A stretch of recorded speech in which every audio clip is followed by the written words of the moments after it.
The air in Victor Gray's attic studio was thick with the smell of turpentine and despair. Outside, the bustling city of London hummed with life. Inside, Victor's own life felt as still and lifeless as the dust motes dancing in the weak winter sunbeams. His canvases, once filled with vibrant colors and bold strokes, now lay bare and empty. His fingers, once nimble and sure, now trembled with exhaustion and hunger. Victor was a talented artist. Critics and fellow artists had praised his early work. They called him a prodigy, a master of light and shadow.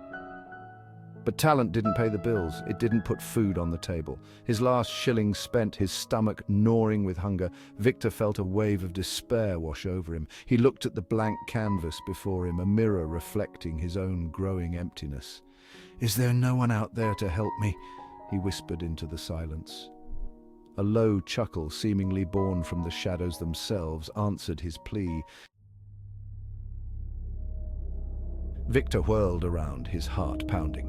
The laughter sent chills down his spine. A figure tall and shrouded in shadows materialized. The air grew heavy with a sulphurous scent. Victor stumbled back, fear gripping him. He could only see two malevolent eyes. "You called for help, Victor Gray," the figure said. "I can give you what you desire. Fame, fortune." And yet a part of him wanted to believe. "I am the one who can make your dreams a reality. Are you willing to pay the price, Victor Gray?" The city of London was abuzz. Victor Gray, the once unknown artist, was now the toast of the town. His paintings, once ignored, were now the centerpieces of the most prestigious galleries. Critics lauded his genius, his use of light and shadow, the raw emotion that seemed to emanate from his canvases. Victor had never felt so alive. He had money, fame, recognition, everything he had ever dreamed of. He moved from his cramped attic to a lavish mansion, his walls adorned with his own masterpieces. He threw extravagant parties attended by the city's elite, all eager to bask in the reflected glory of his genius. Yet something wasn't right. His paintings, once filled with vibrant colors, now bore a disturbing darkness. His subjects, though technically masterful, seemed to writhe in silent torment, their eyes reflecting a profound sense of despair. Victor tried to ignore it, to convince himself that it was simply a new phase in his artistic journey. But a seed of doubt had been sown, a creeping unease that whispered in the shadows of his success. The nightmares began soon after. The nightmares always started the same way. Victor would find himself back in his cramped attic studio, the air thick with the smell of dust and despair. But this time he wasn't alone. The shadowy figure, its eyes burning with malevolent glee, would be standing in the corner, watching him, whispering his name. "Victor!" the voice would hiss, slithering into his mind like venomous smoke. "You belong to me now. Your talent, your soul, everything is mine." Victor would wake up in a cold sweat, his heart pounding in his chest. He tried to dismiss the nightmares as mere stress, the byproduct of his newfound fame, but the whispers lingered even in his waking hours, a constant, insidious presence in the back of his mind. He began to see the figure everywhere, in the flickering gaslights on the street, in the swirling smoke from his fireplace, in the reflection of his own haunted eyes in the mirror. His paranoia grew, twisting his thoughts, turning his newfound fame into a gilded cage. He was trapped, he realized, bound to a deal he could not escape.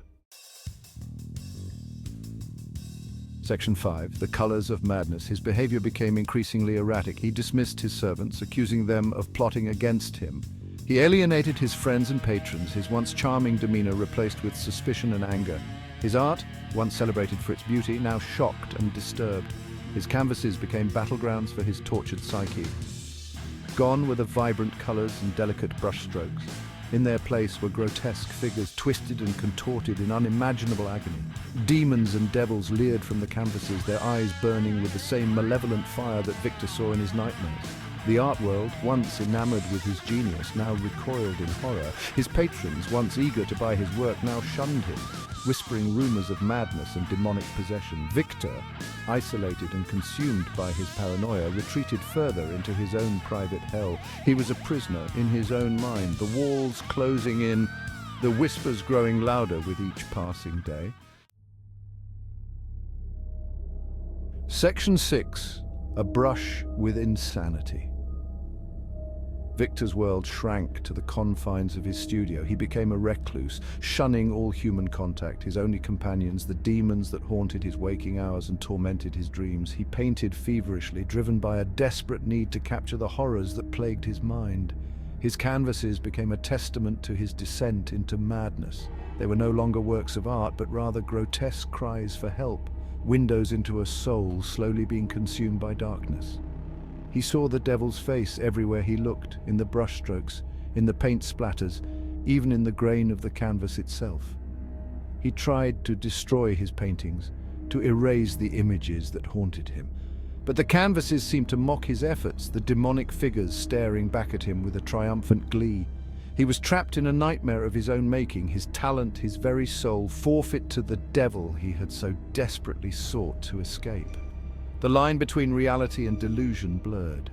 He was lost in a labyrinth of his own madness, the walls closing in, the shadows deepening. Section 7. The Pact unravels.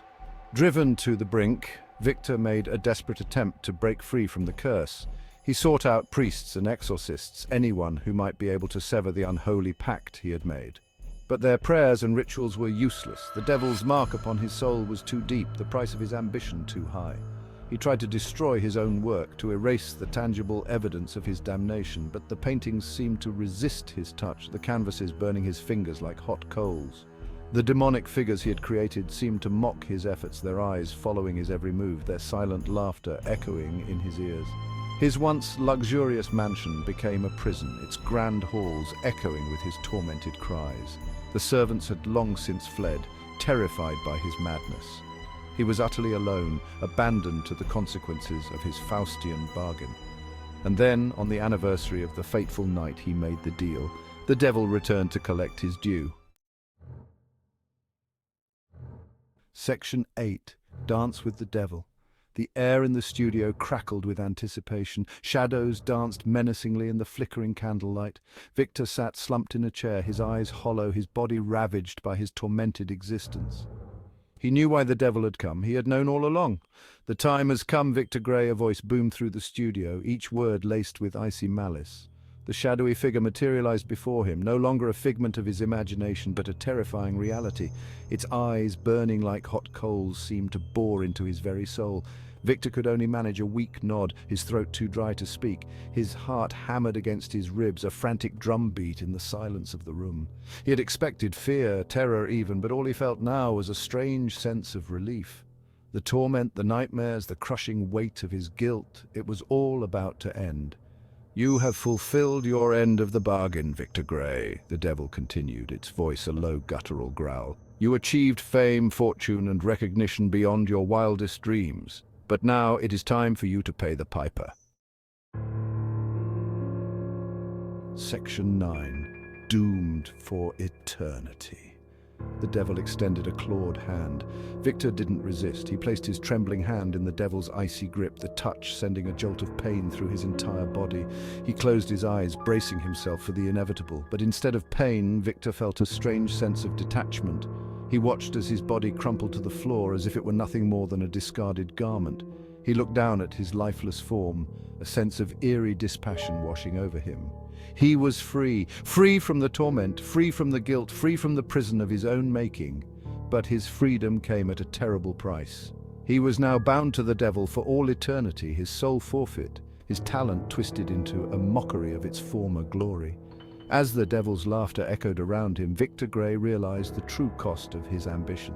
He had traded his soul for fleeting fame and fortune, and in doing so had condemned himself to an eternity of torment. His story, however, did not end there. Section 10. A Cautionary Tale. Years later, Victor Gray's tale became a cautionary legend whispered among artists in hushed tones. His paintings, once hidden away, resurfaced in dark corners of the art world, fetching exorbitant prices from collectors with a taste for the macabre. The paintings themselves seemed to radiate a palpable aura of despair, their colors shifting, their figures writhing as if still trapped in their eternal torment. Some whispered that the paintings were cursed, that they carried a taint of the devil's own malice. Others claimed that the eyes of the figures in the paintings followed them, watching their every move. Whether the rumors were true or simply the product of overactive imaginations, one thing remained certain.